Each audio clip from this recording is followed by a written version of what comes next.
20 जनवरी 2017 Trump संयुक्त राज्य America के 45वें राष्ट्रपति बनते हैं। एक लंबी राष्ट्रपति अभियान और वादों के बाद जो असंभव लग रहे थे, एक प्रमुख है चीन के साथ व्यापार युद्ध शुरू करना। किसी को यह करना था, इसलिए मैं चीन का सामना कर रहा हूँ। वास्तव में डोनाल्ड ट्रंप के पूर्ववर्तियों ने चीन के व्यापारिक प्रथाओं को सीमित करने के उपाय अपनाए हैं।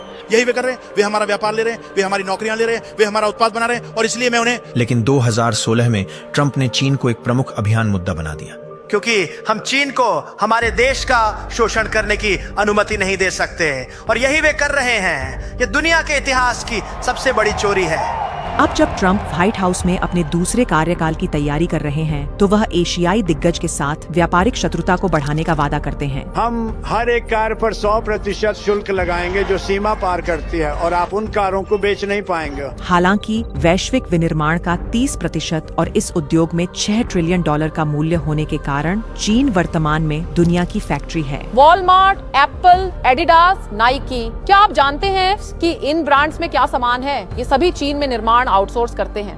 चीन वैश्विक विनिर्माण उत्पादन में 28.4% के साथ अग्रणी है, जो लगभग $4 ट्रिलियन है। एप्पल, फोर्ड, लेवी स्ट्रॉस और कई अन्य अमेरिकी कंपनियां चीनी विनिर्माण पर निर्भर हैं।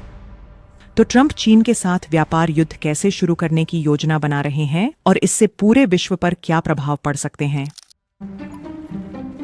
आर्थिक और तकनीकी वर्चस्व के लिए संयुक्त राज्य अमेरिका और चीन के बीच प्रतिस्पर्धा 21वीं सदी की शुरुआत से वैश्विक राजनीति में एक केंद्रीय विषय रही है।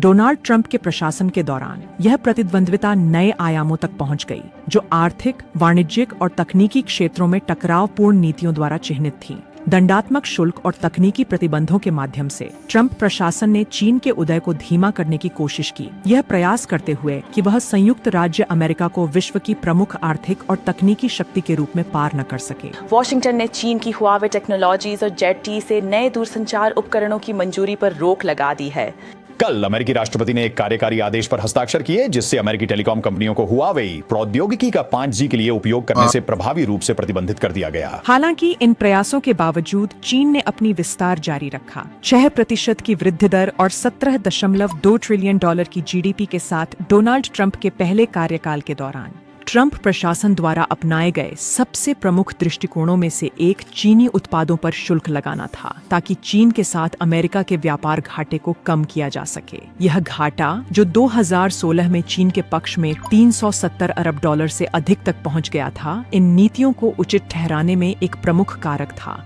शुल्क बढ़ाकर प्रशासन ने अमेरिकी बाजार में चीनी उत्पादों को अधिक महंगा बनाने की कोशिश की, ताकि दोनों देशों के बीच व्यापार संबंधों को संतुलित किया जा सके। इस तरह उद्देश्य था कि अमेरिका में घरेलू उत्पादन को बढ़ावा दिया जाए और स्थानीय उद्योगों को विदेशी प्रतिस्पर्धा से बचाया जा सके। यहाँ खेल शुरू हो गया है। संयुक्त राज्य अमेरिका और चीन के बीच व्यापार युद्ध शुरू हो गया है। पिछले 16 महीनों में अमेरिका और चीन ने वस्तुओं पर शुल्क के माध्यम से एक दूसरे पर प्रहार किए हैं। हम एक वास्तविकता देख रहे हैं जिसमें आप जानते हैं चीन से आने वाले हर एक उत्पाद पर 25% शुल्क है। इसके अलावा ट्रंप ने अमेरिकी उत्पाद खरीदने, अमेरिकियों को नौकरी देने और अमेरिका का निर्माण करने के विचार के प्रति अपनी प्रतिबद्धता व्यक्त की, जिससे राष्ट्रीय उद्योग को मजबूत करने के उनके इरादे को उजागर किया। हालांकि इन उपायों का व्यापार घाटा कम करने पर कुछ प्रभाव पड़ा, लेकिन वे चीन की निरंतर आर्थिक और वाणिज्यिक वृद्धि को रोकने में विफल रहे, क्योंकि उसने अपने बाजारों में विविधता लाई और दुनिया के अन्य क्षेत्रों में अपने निर्यात को बढ़ाना जारी रखा। ट्रंप की व्यापार नीतियों की शत्रुता के बावजूद चीन पीछे नहीं रहा। साल 2015 में चीन ने अपनी मेड इन चाइना 2025 योजना विकसित और लॉन्च की, जिसका उद्देश्य देश को कृत्रिम बुद्धिमत्ता, रोबोटिक्स, सेमीकंडक्टर्स और इलेक्ट्रिक वाहनों जैसे प्रमुख उच्च तकनीकी क्षेत्रों में वैश्विक नेता के रूप में स्थापित करना था। दीर्घकाल के लिए बीजिंग के नेता एशिया की नंबर 1 अर्थव्यवस्था को मेड इन चाइना 2025 योजना के साथ बदलने के लिए काम कर रहे हैं। Made in China 2025 mass plan, made in China 2025 योजना। लेकिन उस प्रयास का परिणाम पश्चिम में चिंताएं बढ़ा रहा है। इस रणनीतिक योजना को चीनी अर्थव्यवस्था को आधुनिक और विविध बनाने के लिए तैयार किया गया था, जिसमें तकनीकी नवाचार और महत्वपूर्ण औद्योगिक क्षेत्रों में आत्मनिर्भरता को विशेष प्राथमिकता दी गई थी। शी जिनपिंग की योजना ने अमेरिका की तकनीकी श्रेष्ठता के लिए एक सीधा खतरा प्रस्तुत किया, क्योंकि चीन अत्याधुनिक तकनीकों में अपनी क्षमताओं को सुधारने और गूगल, अमेजन और अन्य विदेशी तकनीकी कंपनियों पर अपनी निर्भरता को कम करने की कोशिश कर रहा था। इसके जवाब में ट्रंप प्रशासन ने चीन को उन्नत प्रौद्योगिकी के निर्यात पर कई प्रतिबंध लगाए, विशेष रूप से सेमीकंडक्टर क्षेत्र में। संयुक्त राज्य अमेरिका ने चीन को कंप्यूटर चिप प्रौद्योगिकी के निर्यात पर और प्रतिबंधों की घोषणा की है। देश ने व्यापक निर्यात नियंत्रण पेश किए हैं जो चीनी कंपनियों के लिए सैन्य अनुप्रयोगों के साथ अत्याधुनिक प्रौद्योगिकियों को विकसित करने के प्रयासों को गंभीर रूप से जटिल बना देंगे। इन नीतियों का उद्देश्य चीन की पहुंच को अमेरिकी कंपनियों द्वारा विकसित प्रमुख प्रौद्योगिकियों जैसे सेमीकंडक्टर निर्माण और दूरसंचार उपकरण तक सीमित करना था। सबसे महत्वपूर्ण निर्णयों में से एक था चीनी कंपनियों जैसे हुआवे पर प्रतिबंध लगाना, इसके दूरसंचार उत्पादों को अमेरिकी बाजार में रोकना और अंतर्राष्ट्रीय सहयोगियों पर इसी तरह की नीतियों को अपनाने का दबाव डालना। अपने स्मार्टफोन पर जीमेल, यूट्यूब, गूगल का क्रोम ब्राउजर और प्ले स्टोर को भूल जाइए। ये ऐप्स चीन के बाहर भविष्य के हुआवे हैंडसेट्स से गायब हो सकते हैं। डोनाल्ड ट्रंप ने चीनी टेक दिग्गज को ब्लैकलिस्ट कर दिया है और इससे अमेरिका स्थित गूगल को हुआवे की गूगल के एंड्रॉइड फोन ऑपरेटिंग सिस्टम तक पहुंच को सीमित करने के लिए बाध्य किया है। इन उपायों के पैकेज ने 140 कंपनियों को निर्यात को प्रतिबंधित कर दिया, जिसमें बायोटेक और साइकैरियर टेक्नोलॉजी शामिल हैं, जो चीन में 2 सबसे बड़े सेमीकंडक्टर निर्माता हैं। हालांकि ट्रंप की नीतियों ने अमेरिका और चीन के बीच व्यापार घाटे को कम करने में सफलता पाई, लेकिन चीन की आर्थिक और तकनीकी वृद्धि को धीमा करने के मामले में परिणाम सीमित रहे। 2023 तक दोनों देशों के बीच व्यापार घाटा 2010 के बाद से अपने सबसे निचले स्तर पर आ गया था, मुख्य रूप से अमेरिका में चीनी आयात में कमी के कारण। हालांकि यह सफलता सापेक्ष थी, क्योंकि चीन ने यूरोप और दक्षिण अमेरिका जैसे अन्य वैश्विक बाजारों में अपने निर्यात को विविधीकृत करने में सफलता प्राप्त की। परिणाम स्वरूप निर्मित वस्तुओं में चीन का व्यापार अधिशेष रिकॉर्ड स्तर पर पहुंच गया, जो द्वितीय विश्व युद्ध के बाद संयुक्त राज्य अमेरिका के बाद वैश्विक जीडीपी के सापेक्ष सबसे बड़ा अनुपात दर्शाता है। ये 40 साल हो गए हैं जब देश की अर्थव्यवस्था बाकी दुनिया के लिए खुली, एक कदम जिसने अंततः चीन को एक वैश्विक आर्थिक महाशक्ति बना दिया। सन 2020 तक चीनी कंपनियों ने अफ्रीका, लैटिन अमेरिका और यूरोप में अपने निर्यात की बांट ला दी थी, जिससे वे अमेरिकी व्यापार बाधाओं के बावजूद बाजार वृद्धि बनाए रखने में सक्षम रहे। इस घटना ने दिखाया कि टैरिफ नीतियों के दबाव में भी चीन अपने आर्थिक विकास को जारी रखने के तरीके खोज सकता था। संयुक्त राज्य अमेरिका द्वारा लगाए गए व्यापार और तकनीकी प्रतिबंधों के सामने चीन ने तकनीकी आत्मनिर्भरता की रणनीति अपनाई। सन 2023 में कुछ आश्चर्यजनक खोजा गया। हुआवे मेट 60 फोन में एक अर्धचालक था जो चीन के स्वतंत्र रूप से उत्पादन करने की क्षमता से कहीं अधिक उन्नत था। चीन को काटने और हुआवे को ब्लैकलिस्ट करने से यह केवल अपने चिप्स और सॉफ्टवेयर बनाने की प्रेरणा को बढ़ावा मिला है।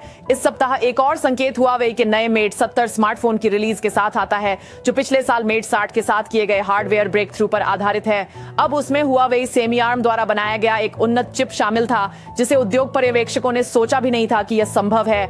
इस खोज से यह संकेत मिला कि चीन ने अपने पश्चिमी प्रतिस्पर्धियों के साथ तकनीकी अंतर को काफी हद तक कम कर लिया था। 8 या 10 साल पीछे होने के बजाय अब चीन केवल 4 या 5 साल पीछे था अमेरिका से, जो चीन की तकनीकी आत्मनिर्भरता में एक महत्वपूर्ण प्रगति को दर्शाता है और पश्चिमी शक्तियों को हिला देता है। पिछले 4 दशकों में बीजिंग ने वैश्विक मंच पर अपनी शक्ति को बढ़ाया है और अब महामारी से पहले की भविष्यवाणी से 2 साल पहले दुनिया की सबसे बड़ी अर्थव्यवस्था बनने की राह पर है। इसके अलावा चीन कृत्रिम बुद्धिमत्ता और इलेक्ट्रिक वाहनों जैसे क्षेत्रों में प्रगति करता रहा और लगाए गए प्रतिबंधों के बावजूद अपने बाजार हिस्से का विस्तार किया। BYD जैसी कंपनियां, जो प्रमुख इलेक्ट्रिक वाहन निर्माताओं में से एक हैं, थाईलैंड, हंगरी और ब्राजील जैसे देशों में कारखाने बनाना शुरू कर दिया, जिससे उन्हें अमेरिकी व्यापार बाधाओं को पार करने की अनुमति मिली। डोनाल्ड ट्रंप की व्हाइट हाउस में वापसी के साथ यह संभावना है कि संयुक्त राज्य अमेरिका चीन के प्रति टकराव की नीति जारी रखेगा, प्रतिबंधात्मक उपायों को और तेज करेगा। अपने चुनाव अभियान के दौरान ट्रंप ने अमेरिकी ऑटोमोटिव उद्योग की रक्षा के प्रयास के तहत चीनी वाहनों पर और भी अधिक शुल्क लगाने का वादा किया। ठीक है, पूर्व अमेरिकी राष्ट्रपति डोनाल्ड ट्रंप ने रविवार को कहा कि वह ओवल ऑफिस में आने के 2 हफ्ते बाद अमेरिकी ऑटोमोबाइल उद्योग को पुनर्जीवित करेंगे, चीनी निर्मित कारों पर उच्च टैरिफ की अनुमति देकर। यह बयानबाजी वॉशिंगटन में इस चिंता को दर्शाती है कि चीनी कंपनियां अपने उत्पादों जैसे कि इलेक्ट्रिक वाहन के माध्यम से व्यक्तिगत डेटा एकत्र कर सकती हैं और इस जानकारी को चीनी सरकार के साथ साझा कर सकती हैं। हालांकि इन संभावित उपायों के बावजूद चीन की बढ़ती आत्मनिर्भरता और व्यापार और तकनीकी प्रतिबंधों के अनुकूल होने की उसकी क्षमता वॉशिंगटन की नीतियों के लिए एक महत्वपूर्ण चुनौती प्रस्तुत करती है। जैसे जैसे चीन नवाचार और तकनीकी आत्मनिर्भरता में प्रगति कर रहा है, दोनों देशों के बीच संबंधों का परिदृश्य वैश्विक राजनीति में बहस और चिंता का विषय बना रहेगा। लेकिन सबसे महत्वपूर्ण सवाल यह है, क्या चीन संयुक्त राज्य अमेरिका पर उतना ही निर्भर है जितना कि संयुक्त राज्य अमेरिका चीन पर निर्भर है? इकोनॉमी मीडिया में आपकी राय हमारे लिए महत्वपूर्ण है। सब्सक्राइब करें और नीचे कमेंट्स में हमें बताएं कि आप क्या सोचते हैं।